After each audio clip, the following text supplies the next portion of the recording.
Assalamualaikum warahmatullahi wabarakatuh. Nama saya Depi Nomadani, NPM 19.345 dari kelas A dalam mata kuliah Hukum Ekonomi Syariah untuk menjelaskan sedikit tentang penyelesaian sengketa transaksi ekonomi syariah. Sebagai institusi penegak hukum, peradilan agama harus kuat status dalam kedudukannya sebagai dapat memberi kepastian hukum kepada pencari keadilan. Untuk itu yang lebih diutamakan dari reformasi peradilan agama yang berkaitan dengan status dan kedudukannya sebagai salah satu pelaksana dari struktur kekuasaan kehakiman. Penyelesaian sengketa ekonomi syariah dapat diselesaikan baik jalur hukum, litigasi, ataupun jalur non-litigasi. Mekanisme penyelesaiannya bisnis syariah secara non-litigasi ditempuh melalui perdamaian atau sistem alternatif dispute resolution, dan yang melalui jalur litigasi yaitu adalah arbitrase syariah atau tahkim. Jadi yang melalui non-litigasi adalah perdamaian. Perdamaian merupakan langkah pertama yang perlu diupayakan ketika menyelesaikan suatu perselisihan. Untuk mencapai perdamaian, prinsip utama yang perlu dikutipkan adalah kesadaran dari para pihak untuk kembali pada Allah SWT dan Rasul-Nya dalam menyelesaikan segala persoalan.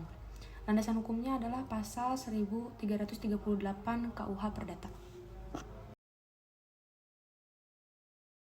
Selanjutnya yang diselesaikan dengan jalur litigasi ada arbitrase syariah atau tahkim.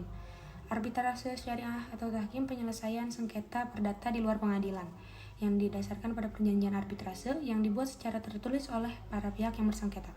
Sebelum melalui inisiatif sendiri dari pihak juga dapat dicapai melalui inisiatif keterlibatan pihak ketiga.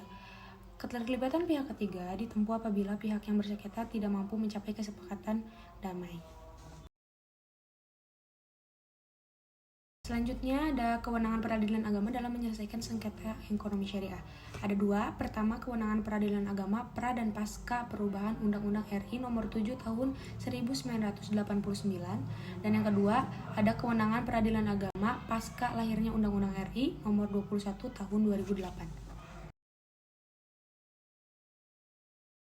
Selanjutnya, kewenangan peradilan agama dalam menyelesaikan sengketa ekonomi syariah. Dalam pasal 2 Undang-Undang Nomor 50 Tahun 2009 dijelaskan bahwa peradilan agama salah satu kekuasaan kehakiman bagi rakyat pencari keadilan yang beragama Islam mengenai perkara perdata tertentu.